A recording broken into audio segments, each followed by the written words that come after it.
Hello. तर या व्हिडिओमध्ये वस्तू जेव्हा खाली पडतात किंवा वर उचलल्या जातात तेव्हाचं कार्य कसं मोजायचं हे बघूया. एका 5 किलोग्राम वस्तुमान असलेल्या डंबेलला 10 मीटर उंचीवरून खाली सोडलं जातं. तर गुरुत्वाकर्षणाने त्या डंबेलवर किती कार्य केलं हे मोजा. आपल्याला गुरुत्वीय त्वरण म्हणजे जी चे मूल्य 10 मीटर प्रति सेकंद वर्ग इतकं दिलेलं आहे. ठीक आहे, तर चला आता याचं एक पटकन चित्र काढून घेऊया. आपल्याकडे एक डंबेल आहे ज्याचं वजन 5 किलोग्राम आहे आणि ती डंबेल 10 मीटर उंचीवरून खाली पडते आहे. म्हणजे डंबेल 10 मीटर उंचीवरून अशी खाली पडते आणि असं होत असताना आपण गुरुत्वाकर्षणाने केलेलं कार्य मोजायचं आहे. तर मग आपल्याला इथे दिलेली सगळी माहिती लिहून घेऊया. पहा, डंबेलचं वस्तुमान आहे 5 किलोग्रॅम. तर वस्तुमान m बरोबर 5 किलोग्रॅम. ती डंबेल किती उंचावर आहे हे आपल्याला माहिती आहे. मग उंची h बरोबर 10 मीटर आणि शेवटी आपल्याला g म्हणजे गुरुत्वाकर्षणामुळे होणारं त्वरण हे 10 मीटर प्रति सेकंद वर्ग इतकं आहे हे सुद्धा दिलेलं आहे. मग आता हे सगळे मूल्य वापरून आपल्याला त्या डंबेलवर झालेलं कार्य काढायचं आहे. आता आपल्याला माहिती आहे की एखाद्या वस्तूवर झालेलं कार्य वर्क W हे काढण्यासाठी आपण त्या वस्तूवर लागलेलं बल आणि त्या वस्तूचं झालेलं विस्थापन यांचा गुणाकार करतो. इथे आपली वस्तू म्हणजे ही डंबेल आहे. त्या वस्तूवर म्हणजे डंबेलवर जे बल लागतं आहे ते आहे गुरुत्वीय बल, बरोबर. आणि त्याचा गुणाकार आपल्याला करायचा आहे त्या डंबेलचा झालेल्या विस्थापनाशी. ठीक आहे. आता आपण हे सोडवू त्याच्या आधी तुम्ही क्षणभर व्हिडिओ थांबवा आणि तुम्हाला स्वतःला हे करता येत आहे का बघा. आता इथे या डंबेलचं झालेलं विस्थापन हे आपल्याला माहितीच आहे. ती डंबेल 10 मीटर उंचीवरून खाली जमिनीवर पडते आहे म्हणजे विस्थापन बरोबर 10 मीटर हे तर आपल्याला माहिती आहे. आता आपल्याला गुरुत्वाकर्षणामुळे लागणारं बल काढायचं आहे. तर हे गुरुत्वीय बल कसं काढतात तुम्हाला माहिती आहे का? आठवतं का?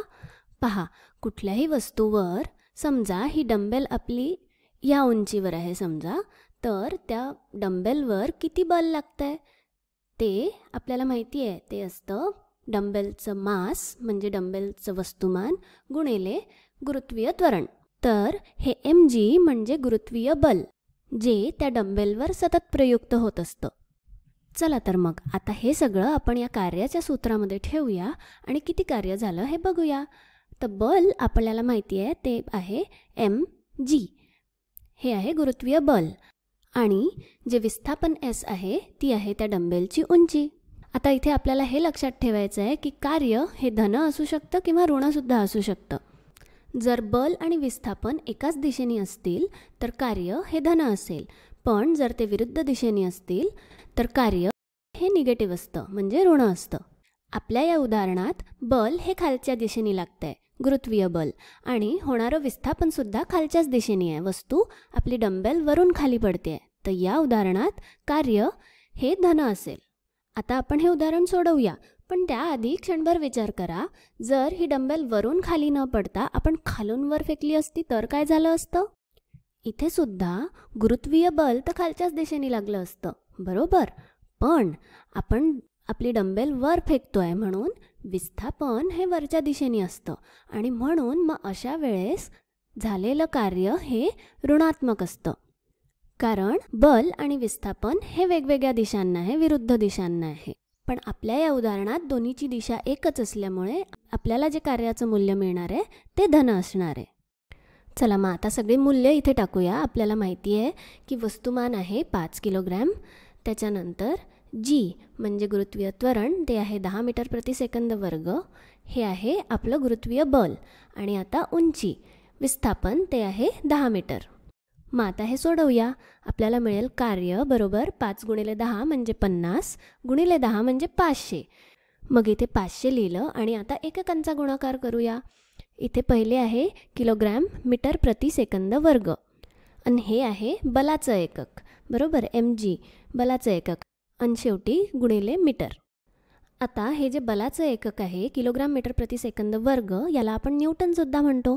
म्हणून मग आपण लिहू कार्य बरोबर 500 न्यूटन गुणिले मीटर.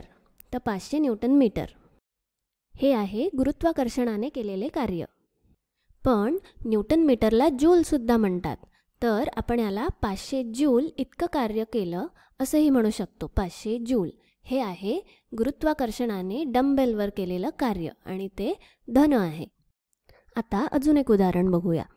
एका मुलीने 20 किलोग्राम वस्तुमान असलेली बारबेल 0.2 मीटर उंचीवरून हळूहळू खाली आणली. तर तिने बारबेलवर केलेलं कार्य मोजा. तर आता इथे नेमकं काय होतं आहे हे चित्रात बघून समजून घेऊया. पहा, ही व्यायाम करते आहे आणि तिने ही बारबेल अशी उंचावर धरली आहे. नंतर ती हळूहळू ती बारबेल खाली 0.2 मीटर खाली आणते आणि तिने त्या बारबेलवर असं करताना किती कार्य केलं हे आपल्याला शोधायचं आहे. मग आता आपल्याला इथे काय काय माहिती दिलेली आहे ती आपण लिहून घेऊया पहिले. तर आपल्याला माहिती आहे की बारबेलचं वस्तुमान आहे M बरोबर 20 किलोग्राम. त्यानंतर ती बारबेल किती उंचीपर्यंत खाली आणते ते आहे H बरोबर 0.2 मीटर आणि गुरुत्वीय त्वरण आपल्याला दिलेलं आहे ते आहे 10 मीटर प्रति सेकंद वर्ग. आता इथेही आपण कार्य बरोबर बल गुणिले विस्थापन हेच वापरूया. तर इथे आपल्याला माहिती आहे की विस्थापन हे 0.2 मीटर इतकं आहे आणि हे बल कसं काढणार. हे बल ही मुलगी त्या बारबेलवर किती बल लावते त्याची किंमत असणार आहे. आता ते कसं काढायचं बरं. आता लक्ष देऊन पहा हां. आपल्याला इथे काय सांगितलं आहे की ती मुलगी हळूहळू 20 किलोची बारबेल खाली आणते.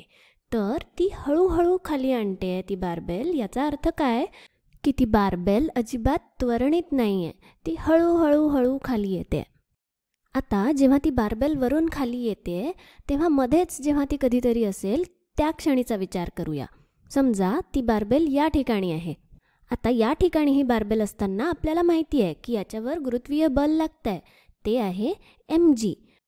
पण गुरुत्वाकर्षणाचं बल असतानासुद्धा त्या बारबेलचं त्वरण हे 0 आहे कारण ती स्थिर वेगाने हळूहळू खाली येते. मग याचा अर्थ असा की त्या बारबेलवर जे कोणते बल लागतात आहे ते सगळे एकमेकांना बाद करतात. कारण तसं नसतं तर त्या बारबेलचं त्वरण झालं असतं. म्हणजे मग या mgला बॅलन्स करण्यासाठी, संतुलित करण्यासाठी वरच्या दिशेने ही मुलगी तितकंच बल लावत असेल. पण मग आता तुमच्या मनात असा प्रश्न आला असेल की हे दोन बल mg आणि f हे दोन विरुद्ध दिशांना आणि संतुलित बल आहेत. म्हणजे एकूण परिणामी बल जर त्या बारबेलवर 0 आहे तर मग ती बारबेल खाली कशी काय येते. ती तर सुरुवातीला जिथे होती तिथेच असायला हवी, हो की नाही. तर हा खूप चांगला आणि एकदम बरोबर प्रश्न आहे. पहा, याचा अशा प्रकारे विचार करा. जेव्हा ती बारबेल तिच्या डोक्यावर अगदी वरच्या पोझिशनला होती त्यावेळेस ती अगदी थोडासा तिचं बल थोडंसं कमी करते, ज्यामुळे थोड्याशाच फरकाने mg हे बल जास्त होतं आणि ती बारबेल खाली सरकायला लागते. आणि हे अगदी क्षणिक असतं आणि ते झाल्याबरोबर जेव्हा ती बारबेल गतिमान होते तेव्हा ती तिचं बल mgला मॅच करते आणि अशा प्रकारे मग त्वरण न होता एक समान गतीने बारबेल हळूहळू खाली येते. आणि मग आता जेव्हा ती बारबेल खाली येते 0.2 मीटर खाली आणली. आता तिला ती बारबेल थांबवायची आहे, बरोबर. तर त्या क्षणी अगदी क्षणभरासाठी mg या बलापेक्षा ही मुलगी जे वरच्या दिशेने बल लावते ते अगदी थोड्याशाच फरकाने जास्त लावेल आणि त्यामुळे मग ती बारबेल तिला हवी तिथे थांबवता येईल. तर मग इथे काय होतं आहे, जेव्हा ती बारबेल वर असते तेव्हा ही मुलगी बारबेलवर जे बल लावते ते थोडंसंच कमी असतं. खाली आहे तेव्हा ते बल थोड्याशाच फरकाने mgपेक्षा जास्त असतं आणि बारबेलच्या इतर पूर्ण प्रवासात ते बल बरोबर mgच्या सारखंच असतं, संतुलित असतं. त्यामुळे आपण असं म्हणू शकतो की हे दोन्ही बल एकमेकांना संतुलित करतात आणि बाद करतात. चला तर मग आता कार्य काढूया. आपल्याला F बरोबर mg हे आता कळलेलं आहे, त्यामुळे आता आपण त्याची मूल्य इथे टाकूया. पण आता या उदाहरणामध्ये आपलं कार्य धन असेल की ऋण असेल. इथे आपल्याला F हे बल लक्षात घ्यायचं आहे. जे बल ही मुलगी बारबेलवर लावते ते आहे वरच्या दिशेने आणि विस्थापन आहे खालच्या दिशेने, बरोबर. आता हे दोन्ही विरुद्ध दिशांना कार्यरत असल्यामुळे कार्य हे ऋण असेल. चला मग आता हे सगळं सोडवूया. आपल्याला m, g आणि h यांची मूल्य माहिती आहेत. 0.2 गुणिले 10 म्हणजे 2 गुणिले 20 म्हणजे 40. तर मग कार्य बरोबर -40 जूल्स. तर मग या मुलीनी त्या बारबेलवर -40 जूल इतकं कार्य केलं असं आपल्याला म्हणता येईल.